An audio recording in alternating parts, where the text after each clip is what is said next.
I'm here with Kate Vail today. We're going to talk about home offices and bringing the outside in and using green plants. So follow along. We're going to be recording over here for YouTube and Instagram to post later. So you're getting the behind the scenes live via Henck. So good morning. Let's do this. Good morning.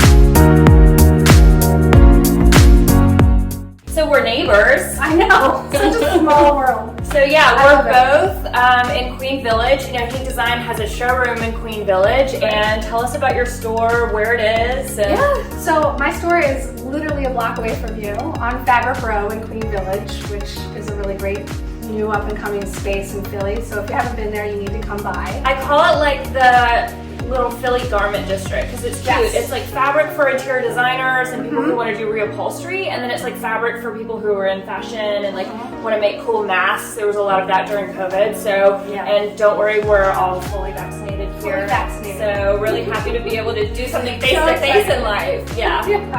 So yeah, that's pretty much it. And our store is called The Magical Woodsman, and we're an urban garden and home store. So we solve the issues that urban homes and gardens have. Lack of light, lack of space, and then also just a very affordable pricing. Yeah, I love that. And then, so this collaboration is all about Henck Design collaborating with PhillyLiving. So tell us your connection to PhillyLiving and how long you've been working with them. Like all entrepreneurs, I do more than one thing. Yeah. Right? Like you. So I'm also a sales agent, and I've been a sales agent for a very long time. I'm considered an oldie but a goodie.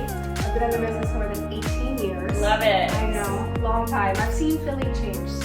I guess so, in 20 years. Yes.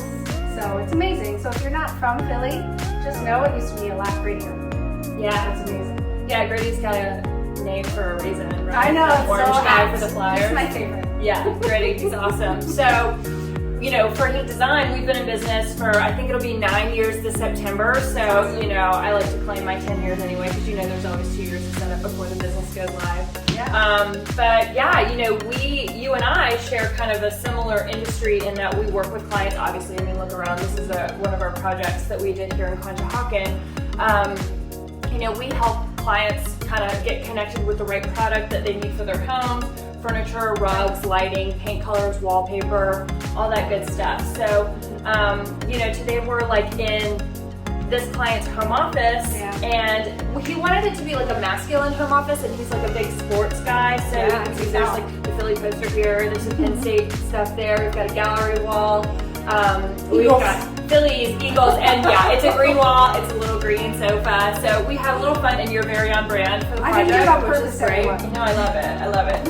And you can see there's like footballs around us. Maybe you can see them. So yeah, I mean, talk to me about like your experience with home offices and like challenges and like. So do you work mostly like Philadelphia? So Philadelphia County. Okay. So we work in a lot of different kinds of homes, but I think if you would say the most simple, easiest one that I work with the most is the row home, right? Yeah. So the 15 by 40 row home, that's the average Yeah, size. we all know like that floor plan because we just do it over and over and over and over again. And then, you know, as interior designers, like getting to like spread out, like, you know, I built my business in the city and like, don't get me wrong, we love doing city jobs, and I feel like people's sensibility is a little bit more modern and contemporary, which just being like a young millennial, I think that's like fun and cool. But sometimes you just have a need and like crave architecture and A-line ceilings and like taller ceilings and just like windows in different places other than just like the one wall where you always expect it to be. So there's some challenges there, right? Absolutely. And I think one thing that I find the most challenging is actually finding a space for the home office in Philadelphia. Yeah. So I think you have to be very creative. I think, you know, as we were discussing before we went on, is that people do it in closets, you know, basements, but there's a lack of light. How do you bring that in? I mean, you gotta figure like at least half of homes in Philadelphia are like 100 years old plus. Oh, I think it's more than half. More, okay. Yeah.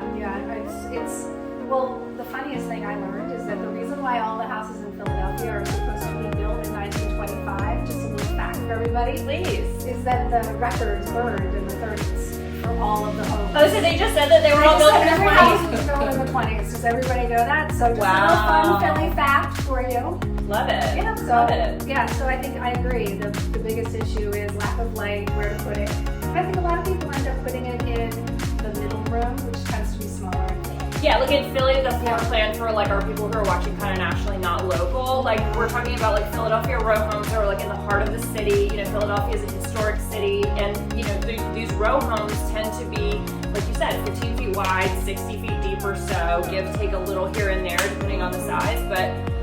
You know, it's always the same floor plan. It's a living room in the front, it's maybe a dining room in the middle if there's space, and then there's like an added kitchen that was an addition like 100 years after it was built usually. Yes. Yeah. And then it's usually 2 stories, some are 3, but then say it's a 2-story, it'll be 3 bedrooms, and it's just front bedroom, middle bedroom, back bedroom. So when we're talking about the middle bedroom of a row home in Philly that's like, you know, existing, not new construction, that middle bedroom tends to be kind of small and people turn it into offices. So. Yeah, no, I think it's a great adaptation, honestly. It is, because they tend to be smaller than the front and back bedroom, right? Right, and it's not really a bedroom because they usually don't come with a closet. Right. That's how small they are. Yeah, and I would say for us, you know, we do like mostly new construction, and what tends to happen is, like I have a new construction property in Old City that I'm working with right now, and they have such a big kitchen with such a big island, and there's like a dining table like attached. Like we did this like custom butcher block counter that's like a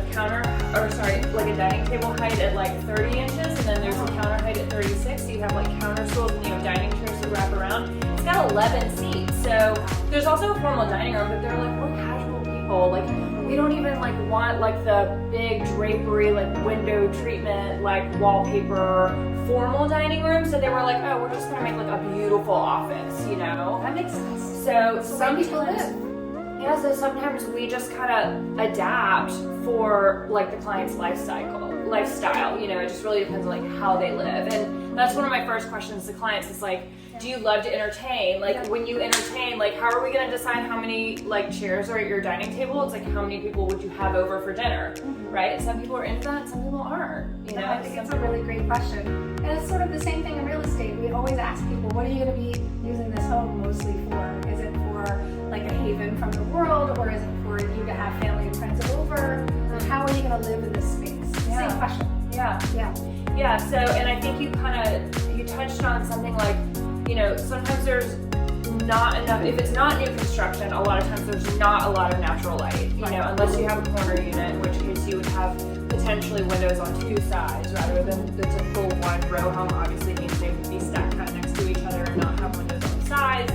So, you know, and also talking about green plants, like, you know, we've written blogs on green plants, like indoor plants, like how to curate them, how to care for them. Even this client whose home we're in now, we have a connection with like a local floral company, and they just order like we'll do big fiddly figs, we'll do big palm trees, you know, and we always want to bring in green plants, you know, so we can collaborate. I know, well, I like organic elements, Yeah. you know, just like you were mentioning. I think that really makes the home warm, and I It love does. that. It I love does. that. So, And like if you live in the city, you're just like in a concrete jungle, right? So it feels like less, you know, especially like during winter and it's so blah, gray outside, you just need like life. Like it literally adds life to the space. absolutely. So what are some of your like favorite plants? Like, Well, actually, my favorite thing is not a plant. It's actually something to put a plant in, and it solves that issue. It's a picture frame that is a grow lamp.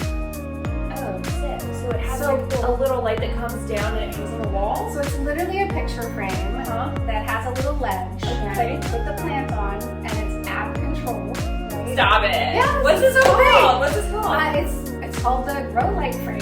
It's Love not it. very, but I have it in my store, and I have 3 of them in my house, and that's Oh, I how need one of keep. these. That's how I keep my plants in the middle of the house because I don't have any interior windows alive.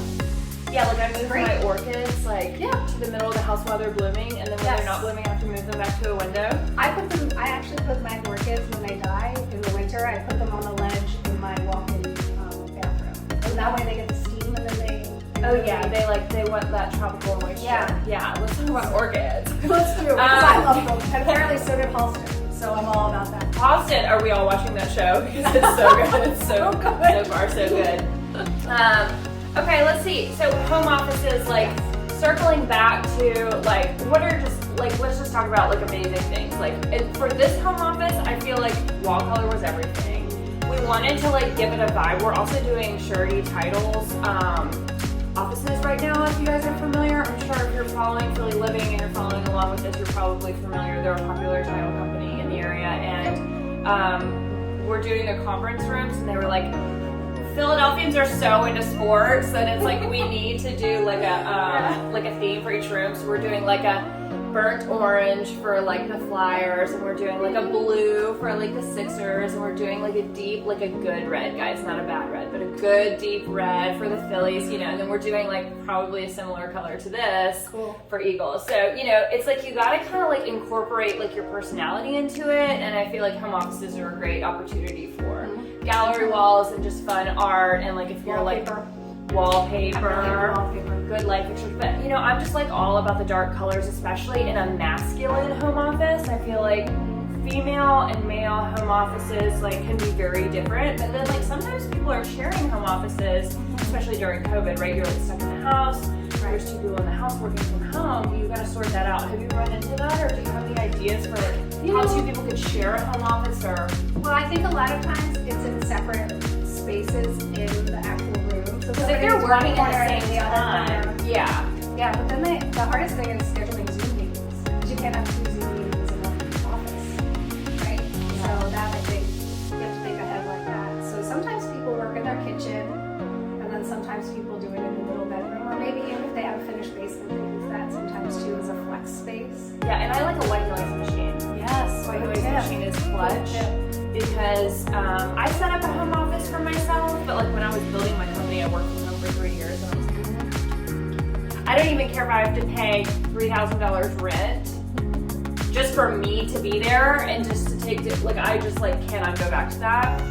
That's a me problem. But so when I did like really have to work from home, I just like could not put myself in a little room and close the door. So I was at the dining room table, and then my fiance's upstairs, and we had a white noise machine running, so our voices weren't echoing up and down the hallway. So that was a good solution for us. That's a great solution. I think that's great. And then, you know, just seeing what works for you guys. Yeah, what did I do? Yeah, acoustics is like everything. I feel like, and you know, you mentioned earlier, sort of off camera, that like people were doing stuff in hallways. Tell us more about that. Well, actually, I have a little hallway desk that my husband built for me, because a lot of the homes in Philadelphia have that little sort of space that's not being used, that is between the back bathroom and the front bedroom, and it's the hallway, it's the stairwell essentially, and there's a little space. It's like a landing. Like a landing. Yeah. So he built me a lovely desk, and then, you know, I have all my printer and my stuff there. The biggest issue again is the noise. Yeah. So I do use the white noise machine, and I just schedule it with the whole family when I'm working. Yeah. Hey guys, mom's gonna be on the call. Yeah, go outside, in the backyard. Not in the winter. But yeah, you know, city living is like economy living. It's like you gotta figure it out. You gotta find your little, you know, area where you can be tucked away. And I think this client has like really enjoyed the space. There's a ton of natural light. Like obviously we did really cool kind of manly rustic furniture, but like also had a little color. And it really showcases his personality. Yeah, and I would say like, you know, for this kind of space with such a big window, you also have like sunlight coming in and heating up the space, you know, so you have to have like good air circulation, and you know, it's just like really any other space, but it's just you really are in the space nonstop, and if you're like not expecting to be here, you really do have to kind of adapt and plan. I think, you know, we've got 2 ring lights set up here for obvious reasons. Like that's big for Zoom. Like we all have to have like good lighting. I don't know if you want to turn around and look at that little lamp on the table. I have one of these in my office, and these are great because you can just, you can get these at Henck Design if you want to come by the store and pick one up. We have them, and they're good. They're on a dimmer, and you can just like, I just pull it up kind of next to me, and it acts as a ring light, but it's not like as bright. But you know, lighting is everything. Like in this like world where we're all on Zoom meetings, and you know, I think like my top like 5 things are like have a good wall color or like a theme, you know, that represents you, like in terms of like color and style. Have good lighting, have like a good desk lamp, have like ring lights or whatever it is to really light up your space or your face, because a lot of times you get on a Zoom call with somebody and they're just like in a dark hole, you know, and it's just like, I like it when they sit really close. house. I mean, you gotta get a feel for it, right? And then I think, yeah, just having like a cute background too, you know? And if you don't have a cute background, just like a solid, simple background. Such a key thing. I had my husband paint our interior stairwell in like a rosy pink. And that is because my skin tone is a rosy pink, so it makes me look a little bit more brighter.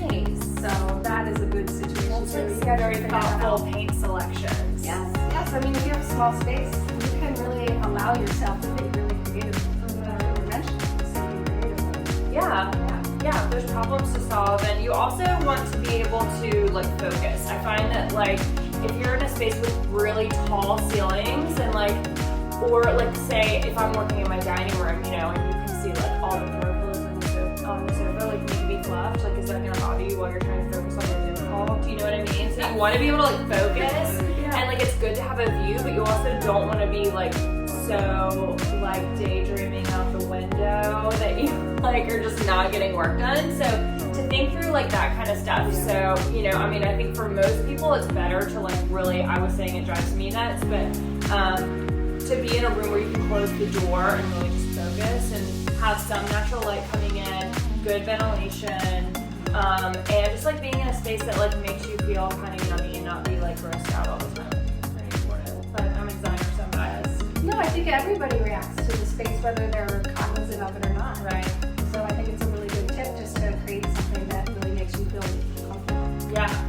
So I want to know kind of like what made you open the store. Like tell me about like the product that you have in there. Yeah. Well, I've already told you about my favorite product. Yeah. I love that. Brilliant. So we decided to open a store because my husband is what we call an urban gardener, right? So he really just loves trees and doesn't think Philadelphia is enough. Agreed. So he just started by taking over half of our street essentially and just guerrilla gardening it, like pots everywhere. I saw that across the street at like Front and Fitzwater the other day. Yeah. I was like, these people have amazing roses. And then I looked across the street and there was like a giant garden of roses, and I was like, I feel like they guerrilla garden that. No, totally. They might have. I don't know, but my husband definitely did. Because they're enjoying it from their view. I can tell you that for sure. Like they look out their window and they see all these roses. And I think it's amazing. This is like. And so I think people really underestimate the value of greenery and flowers to really make a space, especially something so concrete, right? All of our homes are brick, and then there's a concrete sidewalk. So we really have to think about, well, what can soften that space? It's like for our mental health. Like we need and also nature. Support the bees. Come on, let's give some bees. Big on honey. I'm big on honey. If we lose honey and if we lose bees, we're losing a lot of the food we eat. So some of what we do is because we want to support the environment. Yeah, I love that. Right? And you know, and it's our small, it's not going to overtake the world, but if everybody did it, that's your contribution. No, I love that. I love that. So that's sort of the reason. So we wanted to, you know, my husband really wanted to teach people and make it accessible to garden. So we have a lot of pottery and a lot of really nice outside pots and very unusual things that would fit in like a little backyard. We have a beautiful white pot that actually has a seat and a pot. So it's like you can put it. So you're like giving people like the tools to problem solve, having like a cute garden in the city, and it's like cute, maybe more handmade, one of a kind, that it's not like a Target special kind of thing, and it feels like it has a little bit more character and like purpose. Definitely has more character. And you're supporting like a local business, so that's great. We like the support because we did it out of a labor of love and passion. Yeah. That we wanted to share with everyone, and the neighborhood and even people from outside of the neighborhood have really loved it. That's amazing. So we're really excited. And you also support small businesses in Philly by selling their products too. Yes. So we do a lot. We're always looking for good makers.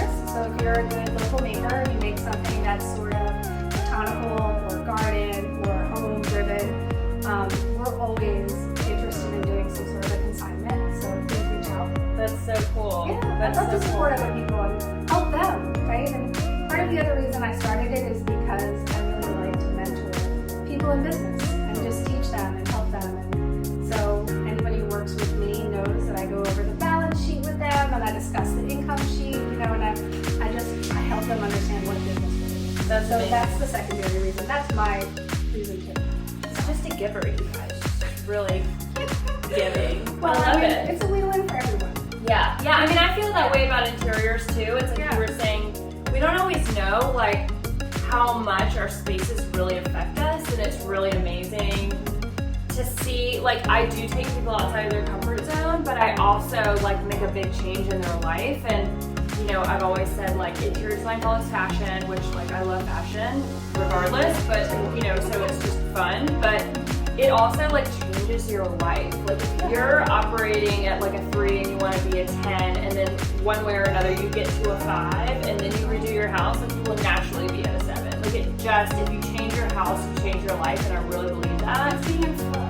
It's being in coherent flow. with your brand as a person. Yeah, What makes you it's just supporting. Like we sleep in our homes, we eat in our homes. Like now we've worked in our homes for over a year. So I mean, I think that that's like, you know, it's really interesting that I kind of got lucky enough to be passionate about an industry that just like happened to take off. I feel like HGTV wasn't necessarily like such a thing like 15 years ago. I remember it was like Trading Spaces when I was like coming home from high school, and like we all watched that, and that was like kind of the first of its kind, Yeah, you know? I remember that. But now like HGTV is like such a big thing, and I just feel blessed that like I started my career kind of around like just after the start of the HGTV thing, and now everybody like wants to use an interior designer, and it used to be only very high-end clientele, and now it's kind of like, you know, middle-income people also want to work with designers, and it's just like, I think it's so beneficial to people's lives, and I just believe so strongly that, like, I mean, obviously we like,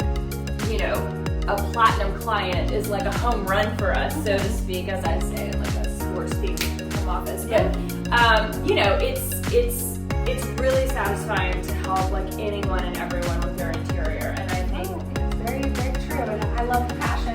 You can hear the passion, right? And I think it's, you know, a sophistication that's coming around in the American culture. I saw a lot. I lived in Europe for a long time, and Europe has such an embracing of really building out their home spaces, and I love to see Philly and also the U.S. come to sort of a love of that. yeah. You know, not everything has to happen.